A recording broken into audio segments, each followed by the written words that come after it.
Признать самовольной постройкой и снести. Такой приговор вынесен универсальному розничному рынку по улице Залесская городской администрации Симферополя. 9 марта 2021 года на сессии городского совета было принято постановление о сносе павильонов продовольственного рынка, расположенного по улице Залесская, 78, о чем предприниматели, работающих здесь, представители городской власти, не уведомили. К сожалению, мы совершенно случайно узнали, даже можно сказать, о том, что нас собираются сносить, от клиентов. Потом мы обратились к интернету, а оказывается, есть постановление о сносе наших объектов. На каком основании, почему так незаконно с нами хотят поступить? Почему нас даже не предупреждают об этом? Мы лишимся своих рабочих мест, мы лишимся дохода. Нам никто ничего не помогает, мы сами работаем. Но не мешайте нам, пожалуйста, работать дальше. Мы не будем молчать дальше. Нам пока ничего не обещают, но мы будем даже вплоть до того, что перекрывать дороги. Мы так поняли, что никакой помощи нам ждать не от кого. Дальше надеяться не на кого. Наверное, придется только на самих и на покупателей. Продовольственный рынок по улице Залесская, 78 существует около 20 лет. Здесь есть своя лаборатория и администрация. По словам арендаторов, налоги они платят регулярно, и все проверки сюда наведываются с завидным постоянством. Да и официальные договора муниципальная унитарная компания «Метроград» с ними заключает регулярно. Однако 2 года назад здесь появилась схема территории с новым, никому непонятным юридическим адресом. Я нахожусь на этом рынке с 2012 года. Я предприниматель, платим налоги. Мне интересно, раньше при Украине у нас был юридический адрес Залесская, 78, на основании чего 2 года назад нам повесили схему, что мы являемся 97-м номером. Если бы не постановление, которое вывесили на администрации города, мы бы и не знали, что у нас существует 2 разных юридических адреса. Путин объявил 2021 год борьбы с безработицей. Почему сейчас 100 человек, которые платят налоги, окажутся на улице? На рынке также представляют свою сельхозпродукцию и фермеры.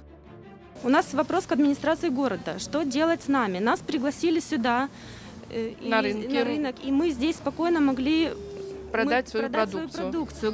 Мы годами нарабатывали клиентов. У нас нет времени стоять на рынке сутками. Мы стоим один раз в неделю. И мы знали, что мы стояли до обеда, продали свою продукцию и уехали дальше работать.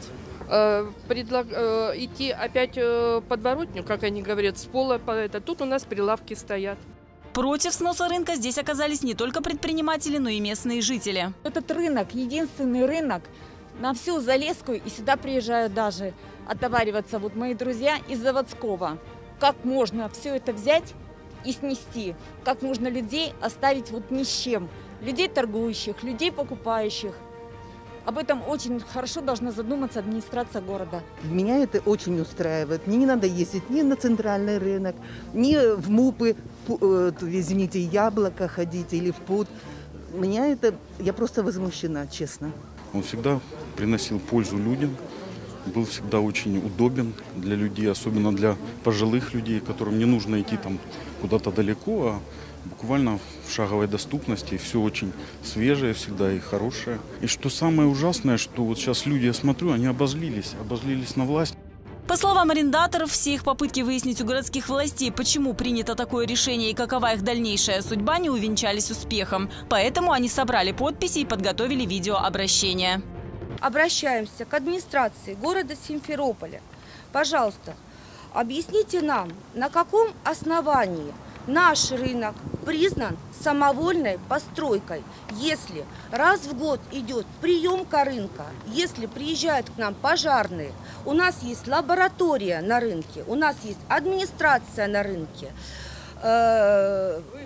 вывеска, схема территории нашего рынка. Да, мы не можем быть самостроями. Вот объясните нам, пожалуйста, на каком основании нас признали самостроем?